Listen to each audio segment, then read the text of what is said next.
कचरे के डब्बों से खाना ढूंढते हुए भी दिखेंगे। क्या कनाडा, जो कभी सपनों का देश माना जाता था, अब वह वही जगह नहीं रह गई? क्या आप भी महसूस कर रहे हैं कि महंगाई, घटते रोजगार के अवसर और बढ़ते अपराध के कारण इस देश में जीवन पहले जैसा नहीं रहा? क्या वह समृद्धि और अवसरों का देश अब केवल एक संघर्ष बन चुका है? क्या लोग, जो कभी इस देश में बेहतर जीवन की तलाश में आते थे, अब इसे छोड़ने का सोच रहे हैं? आज हम आपको बताएंगे कि आखिरकार क्यों लोग कनाडा छोड़ने की सोच रहे हैं और क्या सच में अब यह देश पहले जैसा नहीं रहा। क्या कनाडा का सपना टूट चुका है या फिर यहाँ कुछ उम्मीदें बाकी हैं? क्या यह वही कनाडा है जिसे दुनिया ने सपनों के देश के रूप में देखा था? इस वीडियो में हम आपको बताएंगे कि कैसे कनाडा में अचानक ये बदलाव आए और क्या सच में अब यहाँ रहना पहले जैसा आसान नहीं रहा। आइए शुरू करते हैं वीडियो। कनाडा की करंट प्रॉब्लम्स और इकोनॉमिक क्राइसिस। कनाडा, जो दुनिया का दूसरा सबसे बड़ा देश है, इस वक्त गंभीर मुश्किलों का सामना कर रहा है। इन्फ्लेशन पिछले 40 सालों का रिकॉर्ड तोड़ चुकी है। जुलाई 2024 में 7,000 लोग बेरोजगार हो गए और क्राइम रेट 30 सालों में अब सबसे ज्यादा है। इन बदलावों के कारण हजारों लोग कनाडा छोड़ने पर मजबूर हो रहे हैं।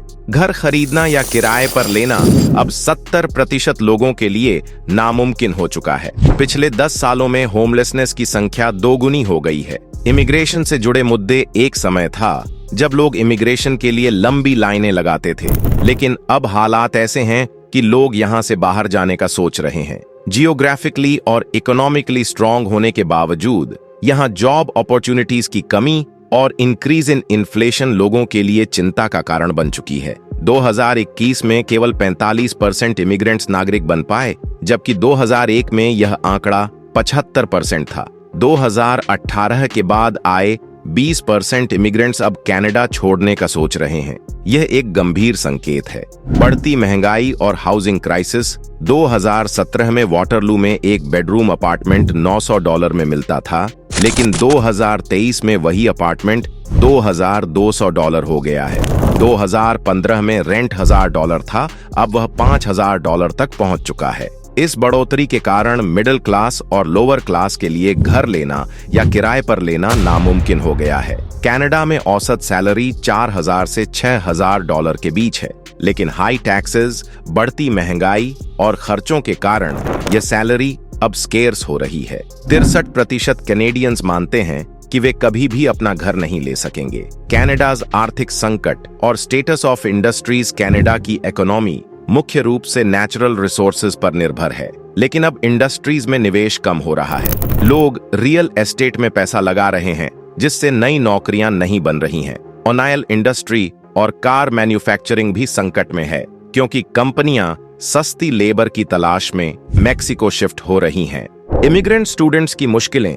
कनाडा में इमिग्रेंट स्टूडेंट्स की हालत बेहद खराब हो चुकी है। पार्ट टाइम जॉब्स अब लगभग खत्म हो चुकी हैं और दक्षिण एशिया से बड़ी संख्या में स्टूडेंट्स के आने से आईटी, इंजीनियरिंग और फाइनेंस जैसे क्षेत्रों में भयंकर प्रतिस्पर्धा बढ़ गई है।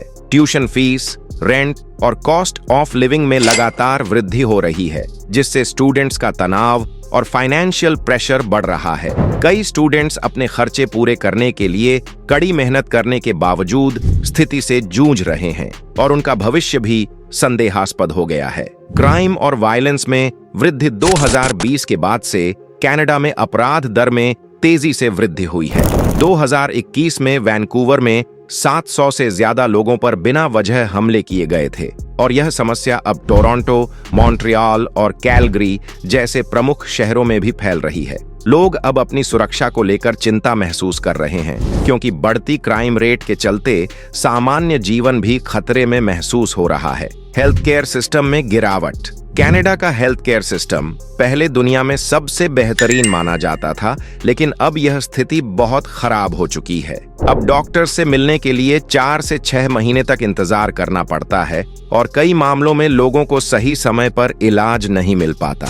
इमरजेंसी में भी केवल हार्ट अटैक या बड़े एक्सीडेंट्स के मरीजों को प्राथमिकता दी जाती है, जबकि अन्य बीमारियों जैसे कैंसर का इलाज देर से किया जाता है। इस देरी के कारण मरीजों की स्थिति और अधिक गंभीर हो जाती है और उन्हें मानसिक तनाव का सामना करना पड़ता है। क्या कनाडा अब रहने लायक देश नहीं रह गया?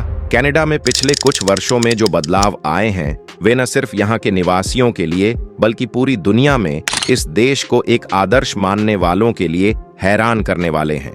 अगर आप भी कनाडा की इस बदलती स्थिति से सहमत हैं और इससे प्रभावित हैं तो कृपया अपने विचार कमेंट में जरूर साझा करें। इस वीडियो को लाइक करें, शेयर करें और हमारे चैनल को सब्सक्राइब करना न भूलें। आज के लिए आप सभी का बहुत धन्यवाद।